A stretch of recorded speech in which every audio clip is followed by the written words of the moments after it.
Shalom. All praises to the Heavenly Father. Hatun Apukuya. Praise be to the earthly mother, the Pachamama, and all of her earthly angels, the Huaca. Praise be to the Holy Spirit, the Kahe. In the name of Hamashiach, Motsah the Lamb, unification to the nation. So guys, I wanted to get out some more information. I'm on my lunch break, and I wanted to do this real quick. So let's just hit the ground running. This is 1 Samuel chapter 8. And it came to pass, when Samuel was old, that he made his sons judges over Israel. Now the name of his firstborn was Joel, and the name of his second, Abiah. They were judges in Beersheba. And his sons walked not in his ways, but turned aside after lucre, and took bribes and perverted judgment. Then all the elders of Israel gathered themselves together, and came to Samuel unto Ramah, and said unto him, Behold, thou art old, and thy sons walk not in thy ways. Now make us a king to judge us like all the nations. So again, Israel did not have a king. From Egypt all the way to Samuel, they did not have a king. And why is this a bad thing? Well, Samuel lets you know. But the thing displeased Samuel, when they said, Give us a king to judge us. And Samuel prayed unto the Lord. And the Lord said unto Samuel, Hearken unto the voice of the people in all that they say unto thee. For they have not rejected thee, but they have rejected me.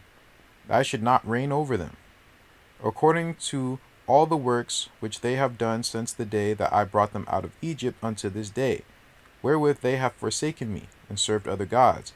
So do they also unto thee.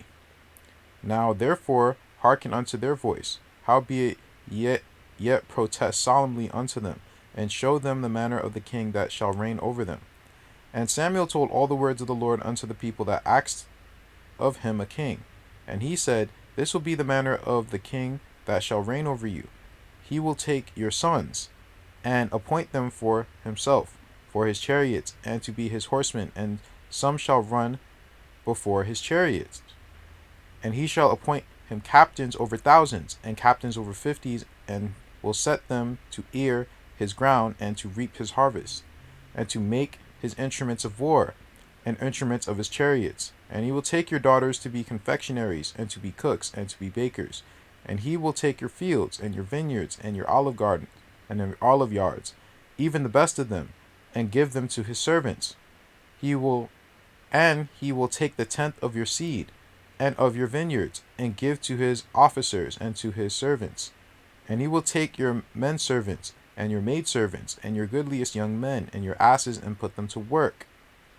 So he tells them all the things that all these kings are going to do. The point being, why I'm saying this, well, one, some people think that King David is their Messiah, is their king. Okay, have fun with that. But but more on topic, Israel did not have a king. They were not a nation that had kings before. They had kings right before they got taken down and stuff. That's when they started electing kings and being wicked and all that other stuff. But before then, they did not engage in that behavior. Now, a lot of these different nations, they're predicated off of kings. What did he say earlier?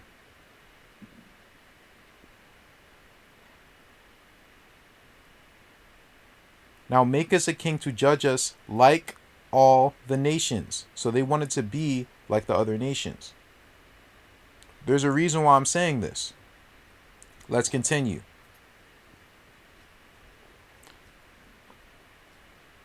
So, 7 facts you didn't know about Nimrod in the Bible.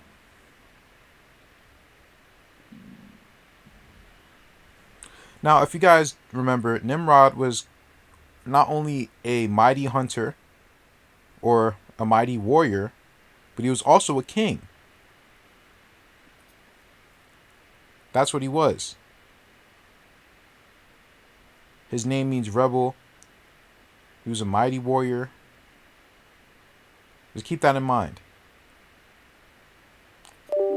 I wanted to play this video because this guy, he does a very good job explaining quote unquote black genetics.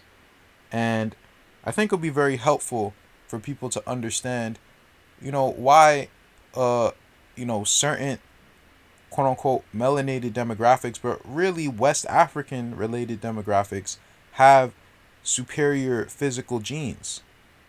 There's a reason for it. There's nothing that is necessarily spiritual in my eyes. Like, we're not physically gifted because we're chosen. That does not make sense to me. You come from a seed line. That you come from Jacob. And people, they're merging the two as if the scriptures said that the sons of Jacob were the most physically dominant people on earth. Show me that scripture. I want to see that. Show it to me. Because the people in West Africa, their genes physically are a lot better than ours as far as being able to build muscle and, have high twitch muscles and things of that sort. Their genes are better than ours over here in the Americas. And ours are better than, the Native Americans. I'm just asking, does this make you a descendant of some sort of chosen line? I think it makes you a descendant of a line, but I don't know if it's something that you really want to claim. It's just something that you are. Nimrod is actually a forefather of the Israelites. He's a forefather of the Hebrews.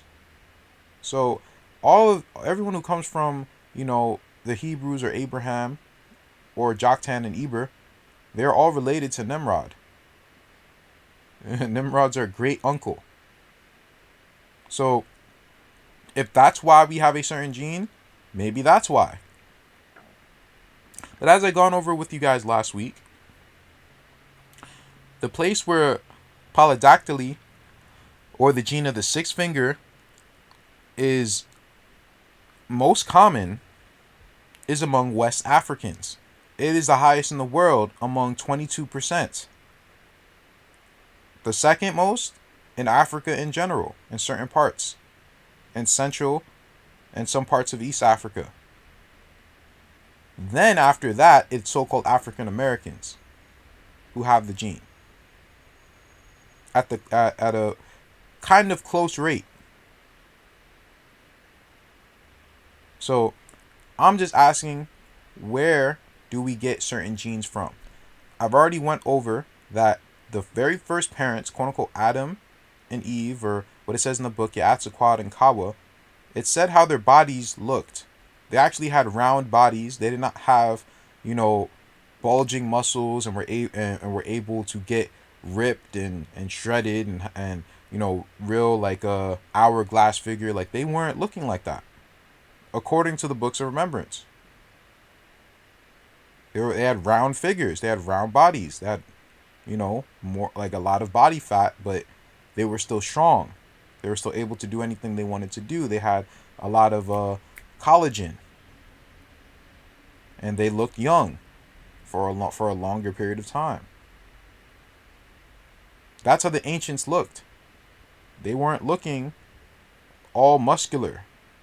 I'm just being real. I'm saying this as a person who has these same genes. I'm just being honest.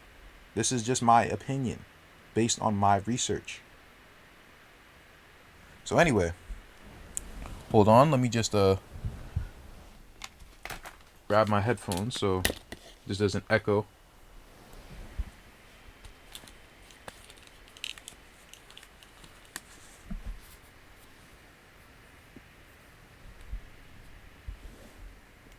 Oh my God, my lunch is almost over.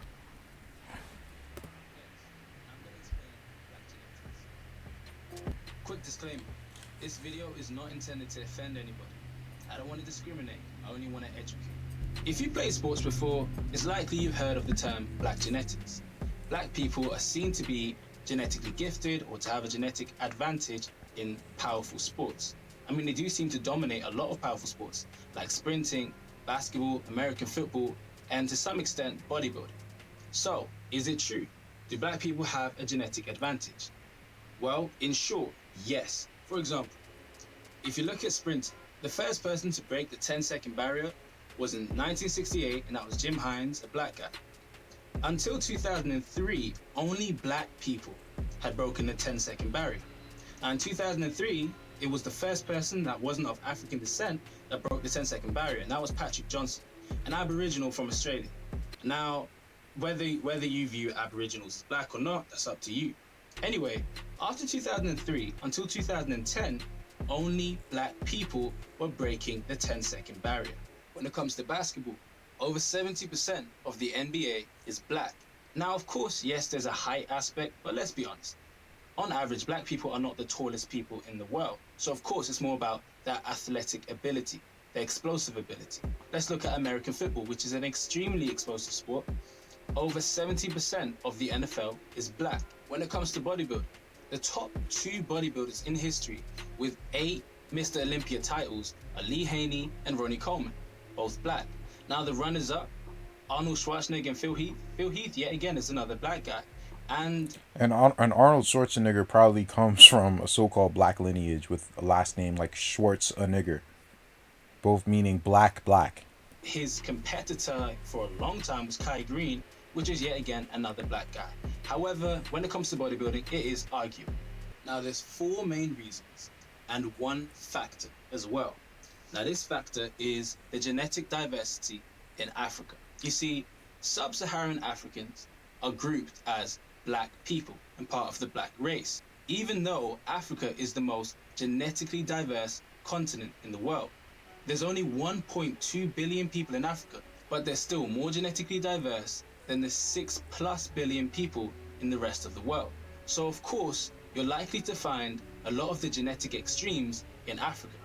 For example, the tallest people in the world are the Dinka people in South Sudan, which is in Africa. The shortest people in the world are the Mbutsi people in the Democratic Republic of Congo, which is also in Africa. So it's no surprise then that the fastest and most muscular people are also going to be found in Africa. But understand this, just because they're all grouped as black doesn't mean they have the same DNA. For example, a man from South India does not have the same DNA as a man from Korea, but they're both Asian. It doesn't mean they have the same DNA. In the same way, black people don't all have the same DNA, even though we're all grouped as black people. That's why it's easy to see that black people dominate sports. But in true reality, there's a lot of different DNA groups that dominate different sports. Now, as for the 4 reasons, the first reason is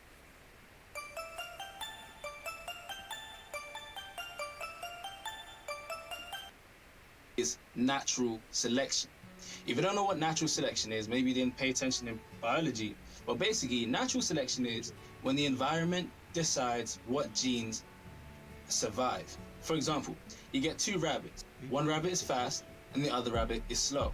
Now, if both rabbits are being chased by a wolf or a fox, the fast rabbit is more likely to survive because it's faster. So over time, the fast rabbit is probably going to live longer and be able to pass on its genes, while the slow rabbit won't be able to. So as time goes on, there will be more faster rabbits than there are slow rabbits because the environment decides. It's just science. Now in Africa, malaria has killed off so many people, especially in West Africa. And in case you don't know what malaria is, mosquitoes suck blood from humans and animals. Mainly animals, but they also do suck blood from humans. And what they do is they suck your blood, but in the process of doing so, they inject their bacteria, which is responsible for malaria. Now, this bacteria likes to infect the red blood cells and then multiply. Now, I do understand that certain diseases and stuff are unleashed upon, the African population. I understand that. So I'm not saying whether malaria is or is not one of those things. But just listen to his point. Because it could just be that, our bodies, they just adjust to a lot of the wickedness that they spread. So he's going to tell you what the response was for malaria. In West Africa, they have, on average, lower hemoglobin, and also they have the highest cases of sickle cell. That's sickle cell trait and sickle cell anemia. Now, low hemoglobin and sickle cell means you have a problem in your production of red blood cells, which normally is a health problem. But in the case of malaria, it's actually an advantage because there's not enough red blood cells for the malaria to spread throughout the body. So those without those traits likely died out, whereas those with those traits have lived on and passed on their genes. See, natural selection. Now, as a result of low hemoglobin and sickle cell trait causing the low production of red blood cells, black people have less slow twitch muscle fibers. In case you don't know, slow twitch muscle fibers are oxidative. They use aerobic respiration, meaning that they use oxygen. Now, because there's a low percentage of slow twitch muscle fibers, there's a higher percentage of fast twitch muscle fibers, which don't require oxygen. Now, the second reason is the power gene. That's right. Our body literally has a gene. So he pretty much explained why, or what was the response to malaria. It was sickle cell. It was the body producing less blood cells, so it would be harder for the malaria to latch on from one blood cell to the next, right?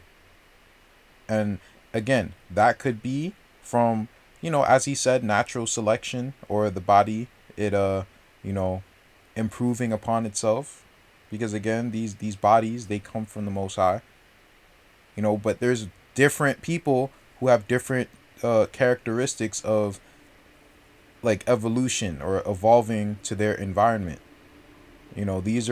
These things are all over the world. So you can't really pick and choose when you want to believe it. It's either, okay, our bodies evolved to it, or our bodies were already like it. Like, can't pick and choose, man. Because they say that people, they develop lighter skin from being in cold weather. That's something that they say. That's another thing that they say they adapt to. So, hey, I'm just saying, you got to be consistent. So I wonder, is this something that their body adapted to, or did they already have these high, fast twitch muscles and sickle cell? I don't know. Gene that helps us to generate power and force. Now, this gene is called ACTN3, and the gene creates a protein called alpha-actinin 3. Now, this protein is what's actually responsible for the power and the force. However, ACTN3 has two versions, a good version and a bad version. The good version is the R allele, and the bad version is the X allele. Basically, if you get the R allele from your dad and another R allele from your mum, and you become the RR genotype, you'll be able to create a lot of power and force. If you get the R from your dad and the X from your mum, you'll still be able to produce a good amount of power. Not as good as the RR, but still a good amount of power. On the other hand, if you receive the X from your dad and the X from your mum, you will not be able to produce as much power because your gene is insufficient in creating actinin 3. Now, the XX genotype, people who are XX, not RX, but just XX, completely the insufficient version of the gene, make up around 25% of the Asian population. That means that a quarter of Asians have the XX version, right? Which is not the good version. Now, when it comes to white people, it is 18% of white people. That's almost a fifth have the bad version, the XX version. However, when it comes to black people, less than 1% of black people have the bad version, the XX version. That's 3% of black Americans, 2% of Jamaicans, and in West Africa, the percentage of people with the bad version of the gene is around 1%. That means that around 99% of West Africans have the good version of the gene.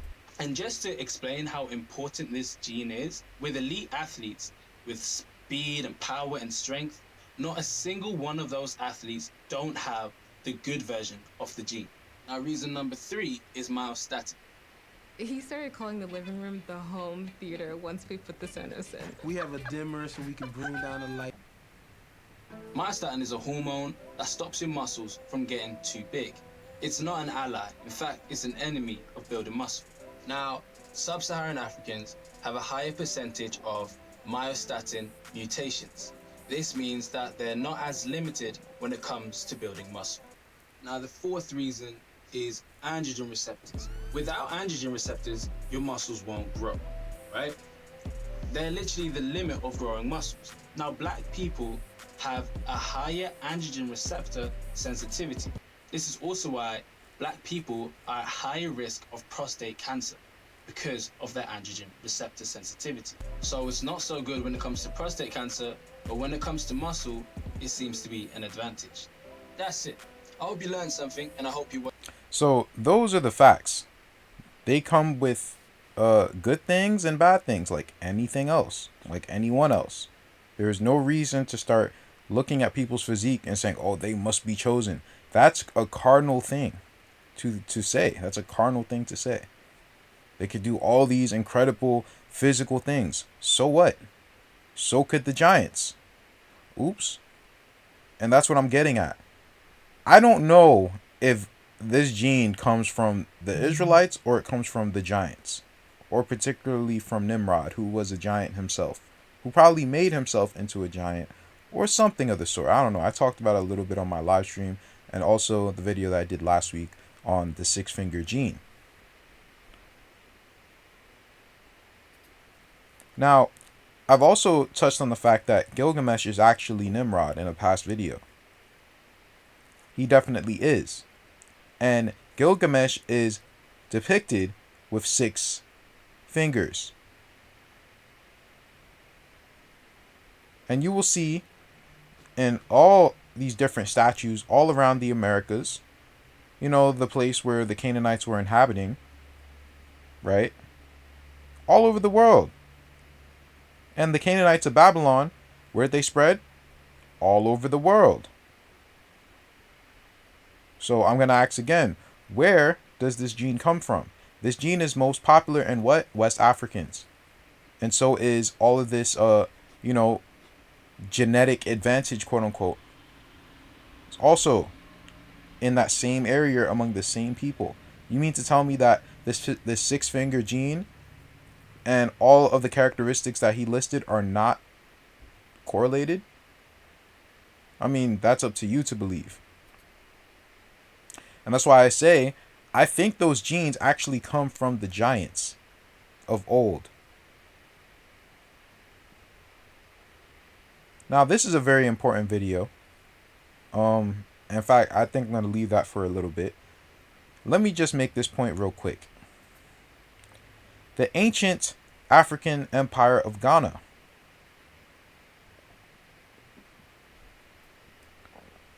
Ghana, it has a particular name to it. Now, the Empire of Ghana was up here, mainly. It was above the Niger River, what I believe to be the end part of the ancient Euphrates River when this was first connected to South America. This was part of the Amazon River. As you can see on old maps, it actually started around here.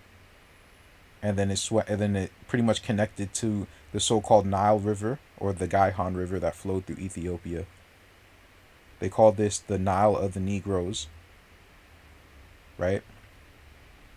So the word Ghana, that was in the Soninke, that the Soninke people used for their king. It meant warrior king. So what did I tell you about the kings? And what did I also go over, or what did we go over in the video that I released about the Iduma people, and what that dude, who is also from the Iduma people, explained? That his people worship their kings like gods. Right?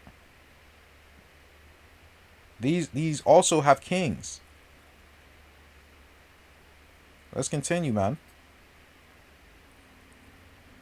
And again, Ghana means warrior king.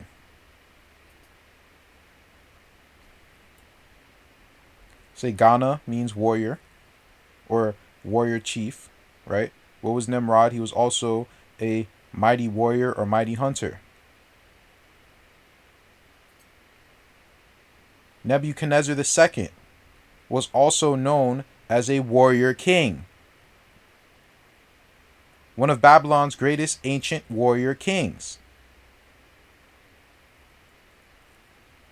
So Babylon must have been known to be a civilization of warrior kings. Ishtar and its Dubar, the epic of Babylon, or the Babylonian goddess of love and the hero and warrior king.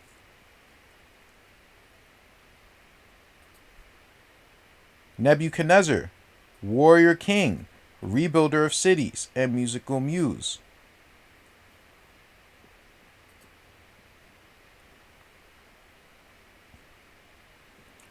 The great Akkadian king Sargon, who some people also think is Nimrod, whose exploits served as a benchmark for all future warrior kings.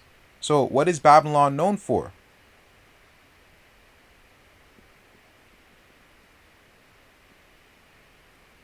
And their civilization was called the Hatsasa, or Hatsah. That sounds like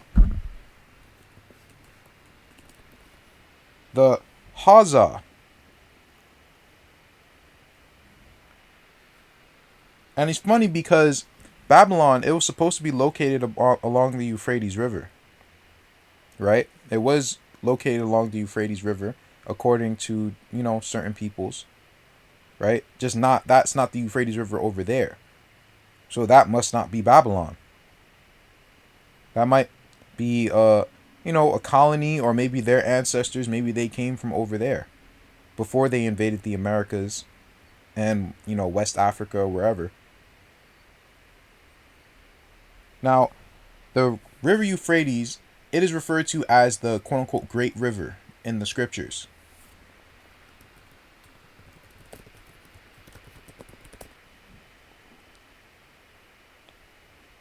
I was hoping that it would come up.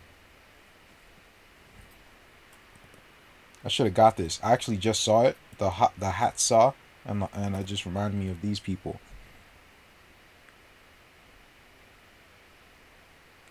Okay, well, the Niger River is also called the Great River. And the Haza people, they call themselves the people of the Great River.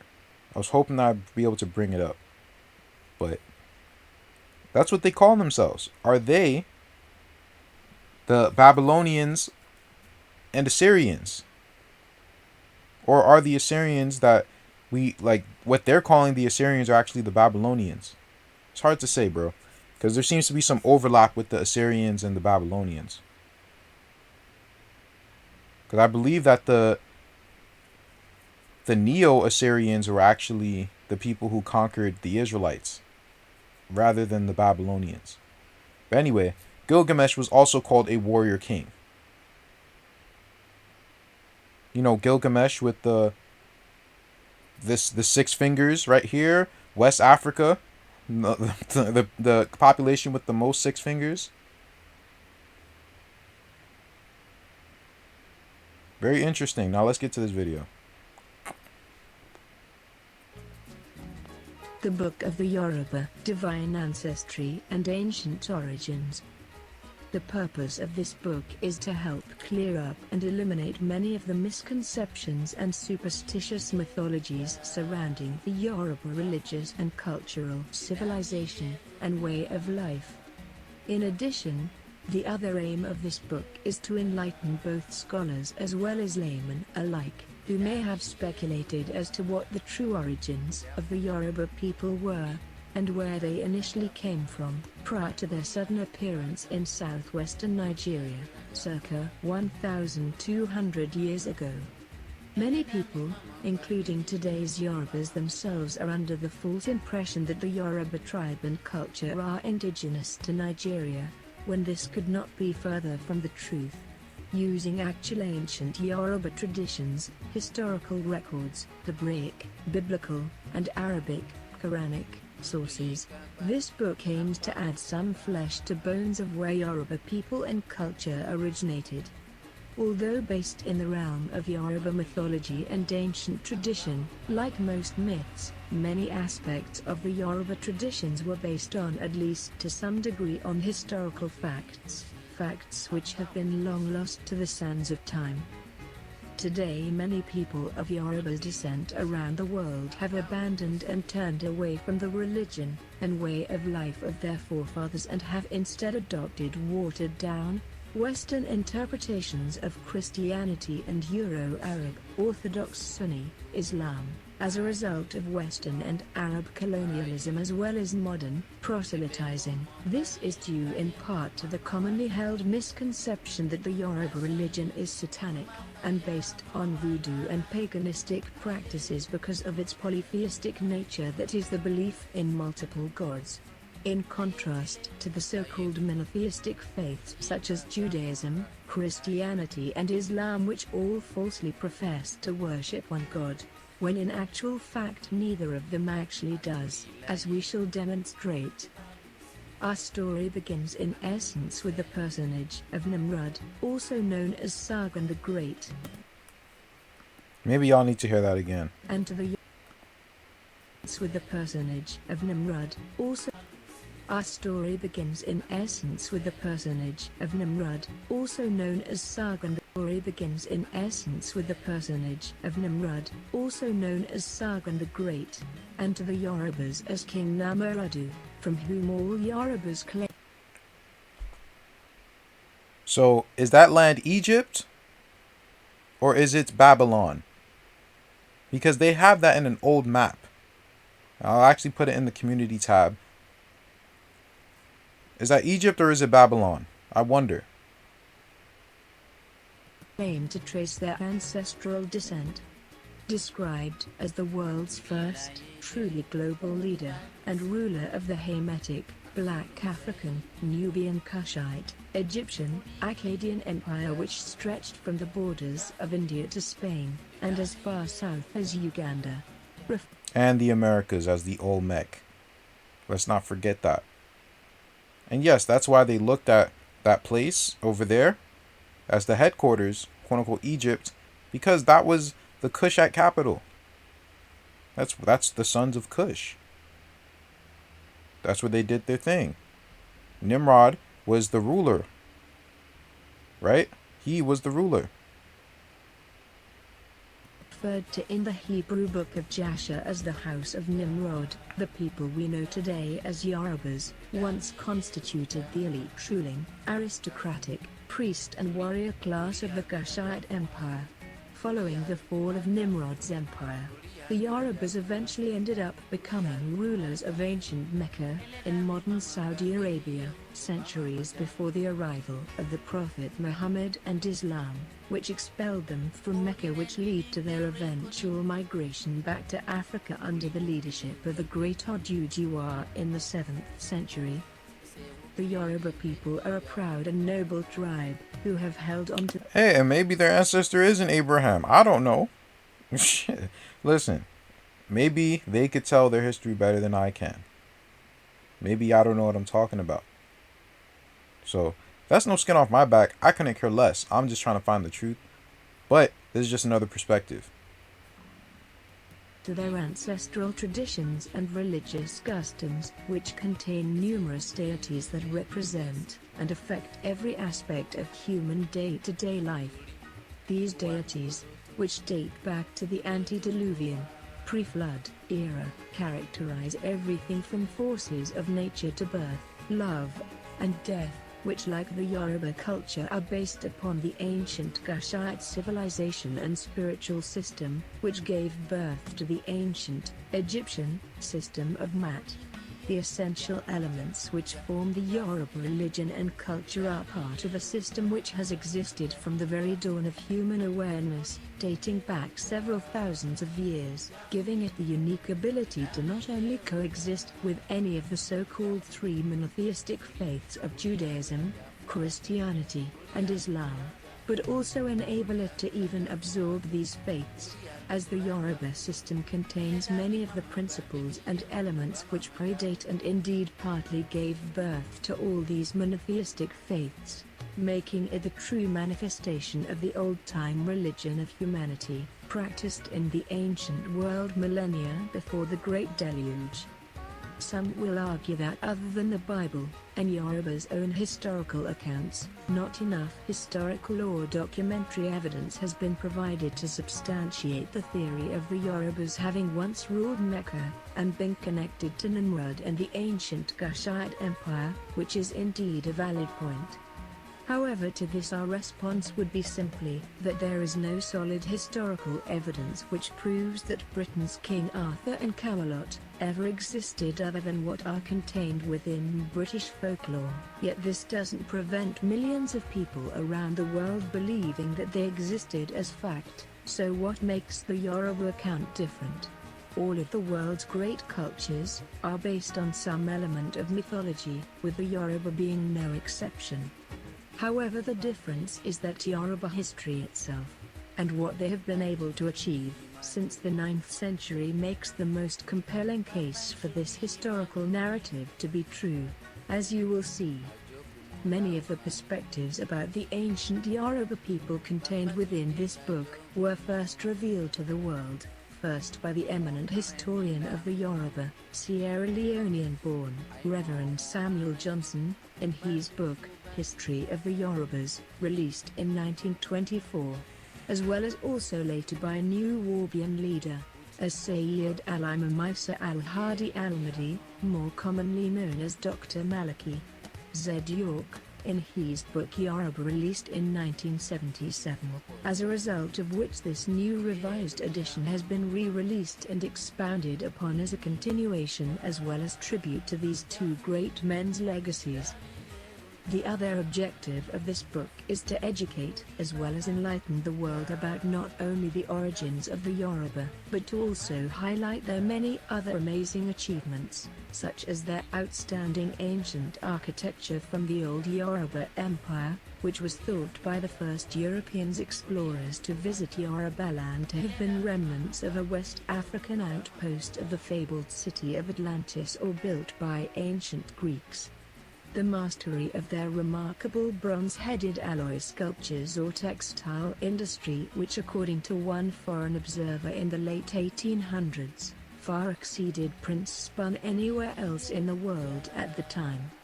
Yoruba is not only a religion, but also a cultural and philosophical way of life, as well as an ethno-linguistic group like the Hindu religion of India.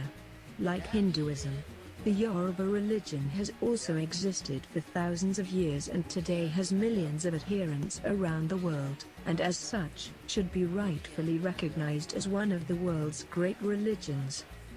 It is now time for us as people of Hamitic or African descent, both at home and abroad, to at long last shake off the mental shackles of European and Arab corrupted interpretations of religion, and instead embrace our own ancestral cultural belief systems such as the Yoruba. And y'all should. You really should. Come back to who you are. Everyone should come back to who they are. I've been preaching that on my channel from day... I don't know if I've... Yeah, I kind of have been from day one.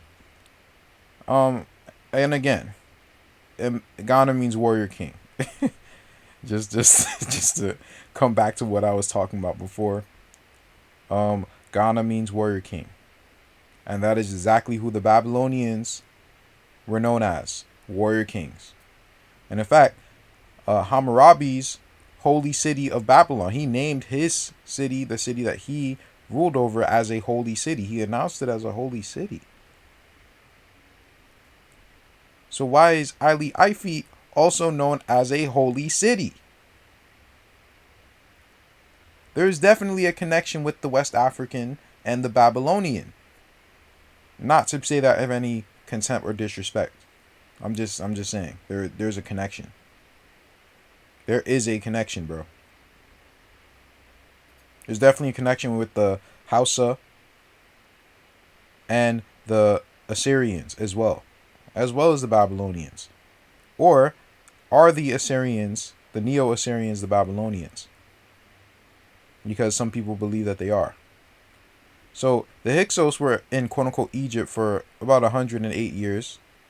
And the Israelites were in Babylon for about 70 years. I don't know why I didn't show up. I thought I pulled that up. But yeah, it was about 70 years. So I wonder, was us in Egypt, was that Babylon? I'm trying to get through it in my head. It doesn't really make sense. I'm not really honestly sure. But I'm going to put up that old map that shows that Egypt was actually named Babylon by the Europeans. I knew that place to be Babylon, or at least I guess part of it. And that's why ancient India connects with it. The Mayans connect with it. All these different people across the world, they connect all these different cultures to that Egypt over there. But first, that Egypt came from India. And people don't know whether America or India are older. Like, they're debating between the two. So this is their ancient civilization that they had. Their Ghanaian civilization. Was this ancient Babylon? I guess that's for you guys to look up. But anyway, I gotta get back to work, so I'm gonna holler at you guys. May peace be with you.